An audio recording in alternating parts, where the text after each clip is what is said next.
Welcome to our community. Susie Thomas here. So happy to have on this Memorial Day morning with us Doug Perry from the MAPS Museum. Good morning. Good morning, Susie. First of all, for the uninitiated, what does MAPS stand for? It's Military Aviation Preservation Society, but that has a tendency to be a mouthful, so we go by MAPS Air Museum.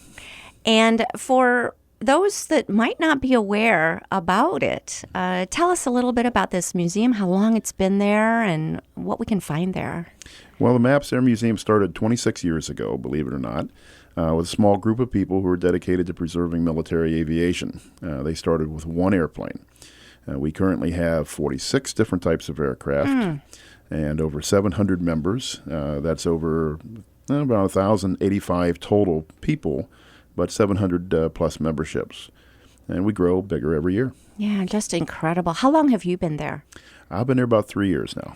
And your position is? I'm marketing manager and tour guide and a few other things. A bunch of us wear different hats all the time. So that each day looks different to you? Each day. It's you walk in the museum one day and come back the next and something is going to change or be moved, or it's just a very busy place. Doug, what drew you to working at MAPS Museum? Well, I'm kind of a history buff, and not to mention the fact that the executive director and I went to high school together. And so he sort of drafted me in, Yeah. and I'm a history buff anyway. So that got me into originally tour guiding. And then as things go on, your jobs sort of expand. Yeah, they do. Well, they sort of morph to fit the person, and you bring so much to the table. Couldn't ignore the fact that you just said you were drafted in, not the first time. You have served our country. Thank you. Oh, thank you. I enlisted in the Army quite a few years ago. I think it was just last week, but yes, it's been a while. This feels like it. And that says a lot about the people who work and volunteer at MAPS Museum. Tell us about them. Well, most of us are veterans, not everybody. Like I say, I happen to be an Army veteran, so I recognize a plane 9 out of 10 times. But most of us are Navy and Air Force. You know, go figure, we have a lot of things with wings on them up there. And some of us are just aviation enthusiasts. You never know quite who you're talking to up there. We have a retired Air Force general as one of our volunteers. We have retired Goodyear Aerospace engineers as our volunteers. So you never know quite who you're talking to. But they are so knowledgeable, and they all have such stories. And you were saying how many volunteer hours are contributed each year? Over last year, we had over 54,000 volunteer hours at the museum. That's incredible. That's only 2 paid employees in the place. And so how many volunteers? Well, there's about 700 members, and I'm guessing 100 to 200 maybe are actually involved and put volunteer hours in. We're always looking for new members, and we're always looking for people who are interested, especially history buffs. We believe in passing history on, real history. We don't like to whitewash things, and we do a lot of that. Education is really a big part of our program. We're going to get into that. Tell us, before we move on, some of these people are history. What eras do they represent there? Do you know? We have just about every era. We have at least 3 World War II veterans who are volunteers. One was a B-24 pilot in Europe in World War II. One flew P-40s and P-51s in the South Pacific. And one we think was the youngest B-26 pilot of World War II. He was 19 when he flew his first combat mission against the Germans. We have a volunteer who was a young lieutenant in October of 1962. He was sitting on a runway in a jet airplane in Florida with the engine running and loaded full of bombs. And if President Kennedy had said go, he would have been the second man in Cuba in 18 minutes. Gosh. Oh, my gosh. During the crisis, the Cuban Missile Crisis. During the Cuban Missile Crisis. Lots of Vietnam veterans, decorated veterans, a gentleman who runs the field hospital for us. He was with the 82nd and the 1st Infantry Division as a combat medic in Vietnam. So you never know who you're quite talking to. Oh, for that reason alone, it's a great way to go. And, oh, yeah, you've got the airplanes as well. But just to meet those volunteers, you're talking to World War II volunteers. They've got to be in their 80s, 90s? Oh, yes. Ralph Lynn, I think, is 96 now. And until about a year ago, he was still giving tours and lectures here. And he still comes in to visit from time to time, and we're glad to have them around. They are just incredible to talk to. When I first started, I would just sit and talk to Ralph. So the things that the tour guides tell you, a lot of them are first-hand accounts. So much more interesting than a history book, isn't it? I mean, not that that's not interesting, because I'm totally into history as well. But boy, to hear it from the mouths of people who were there, who served at that time, there's nothing like it, is there? No, and most combat veterans will not talk about their combat experiences. There's nothing glorious or glamorous about going to war. But we'll tell you lots of things about real history, and they'll be glad to tell you things that they experienced, but not too much about combat. And that's what was my very next question. Not too many people talk about it after they come back. Why is it so important for them then to be serving at these advanced ages, to be serving in this way with the Maps Museum, do you think? Well, you'd have to really ask each individual why they're involved. For many reasons. Like I said, I started as a history buff, and people only think they know history.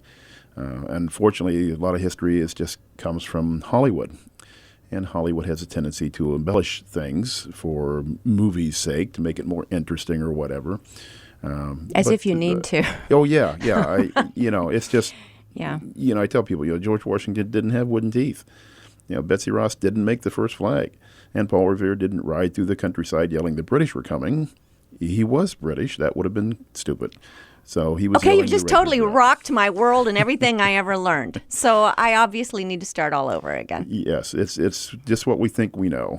You've heard of Paul Revere, but you haven't heard of about a 16-year-old young lady who rode twice as far as Paul Revere, 40 miles in one night in 6 hours, and raised over 400 militiamen and maybe saved the revolution from the very beginning.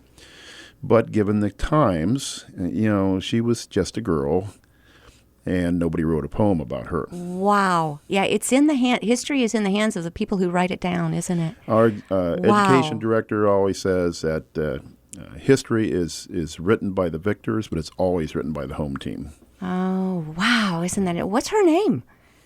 Oh, don't ask me that. Okay, all right. I'm going to Google that. Yeah, just Google it right up. 16-year-old girl who really actually saved the... Rode during the Revolution. There were many people who rode, wow. But she rode 40 miles and maybe saved the Revolution from the very start. Oh, my. But like I say, no one wrote a poem about her, so you haven't heard about her. We're speaking to Doug Perry. He's marketing manager of the Maps Museum. Tell us where you're located. We're located on the west side of the Akron-Canton Airport off of State Route 241. The road up there changes names very close, so it gets a little confusing. Maslin Road or Wales Road. Right. But State Route 241. And we're on the west side. So as you come down 241, you're going to see an airplane on a pole, a P-51. And that's where you turn into that complex, and you follow the road straight back till you run right into us. All right. So since you've got us there, now let's talk about it. Give us a general overview of the Maps Museum, please. Well, the Maps Museum, first of all, used to be a military complex. It was an Air National Guard base in the 1950s. So it's a full-size hangar. We have about 46 different types of aircraft there. And we have expanded every year, basically going into the different buildings around that complex.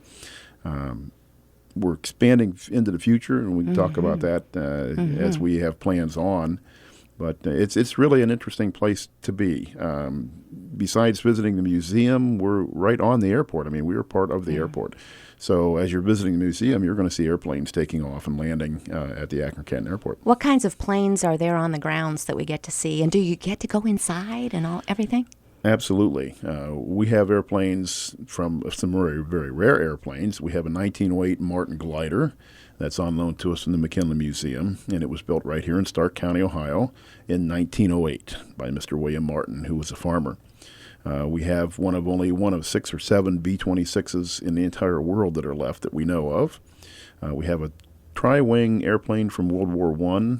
It's a replica, but I hate to call it a replica. The gentleman who built it got a hold of the plans in England, and it's over a period of 18 years hand-built the airplane. So of original parts. Well, he hand-built everything. Okay, so okay. It's hard to get original parts from 1916, 1917. Got it, sure. But because of the work involved, I hate to call it a replica. Exactly. It's almost insulting it. Yeah. We have a Goodyear Drake, which is an amphibious airplane. It was made after World War II. There was only 20 or 30 of those, we think, built, and we have the sole survivor as far as we know. So we have some really rare airplanes. And yes, you can touch and you can feel. We'll let you sit in the cockpit of a jet airplane. We'll let you climb into a Cobra helicopter from Vietnam or an OH-58 Kiowa. We believe in touching and feeling. Young people especially learn more if they can touch and feel. So we're a little bit different in some museums in that regard. But we restored it once. If we have to, we'll restore it again. Just do it again. And put some of those boys to work who are coming to take everything apart. This seems to me, okay, I raised boys, so always looking for a really cool place to hold a birthday party. Do you do something like that? We do indeed. We have had as much as a 500-person wedding held at the museum. It's a very unique venue for people looking for something different. So all you have to do is call, and they'll put you in contact with the folks up there that handle the scheduling. But we do quite a bit of events and quite a few weddings and things. You have mentioned education. I know you've got a lot of educational programs going on. Tell us a little bit about that. Well, that's one of our primary focuses is education. We do a lot with the Boy Scouts. We have 2 campouts for the Boy Scouts, and they will go through classes, and they will exit the facility with their aviation merit badge. We do Cub Scout and Girl Scout days, and we have a Cub Scout day camp, summer camp, if you will. We also do U.S. history field trips. Our executive director has managed to get grants to help the schools pay for things. And this year we're funded for 3,600 high school students to bring them into the museum from 3 counties, Stark, Summit, and Wayne County. We focus on U.S. history to Ohio educational standards. And they're funded by the Akron Community Foundation, Stark Community Foundation, Smuckers, and the Timken Company. And this is our 5th year of bringing them in 15 different schools. Wow. Let's talk about funding a little bit. Those are great organizations that are keeping you in business. Do you hold fundraisers, or do you take donors and so forth? We take donations all the time of materials. And most of the exhibits that you see up there were donated by the veterans themselves or their families. We have over 60 displays in our gallery, what we call our Gallery of Heroes. And we spotlight a lot of local people. These are all local people. Not the people you see in the history books necessarily. These are people that served right here in your own backyard that you may not even know have done it. Total heroes right here. Yeah. Like I say, most combat veterans don't talk. The 50th anniversary of the Normandy invasion, they tried to interview those gentlemen who went ashore. Man in his 50s brought his father, who's probably in his 70s at the time. This is 25 years ago. Yes. And the old gentleman couldn't talk 3 minutes before he could no longer talk, and he had tears running down his face. Yes. And so they went to the Sun, and they put him on screen, and they see he was upset. So they asked him why he was so upset, and he said, you have to understand, in 50 years, I've never heard my father say one word. Wow. You see, if people who were really in combat, to tell you about it means they have to remember it, and they don't really want to. They've gone through the rest of their lives being able to suppress that somehow and move on.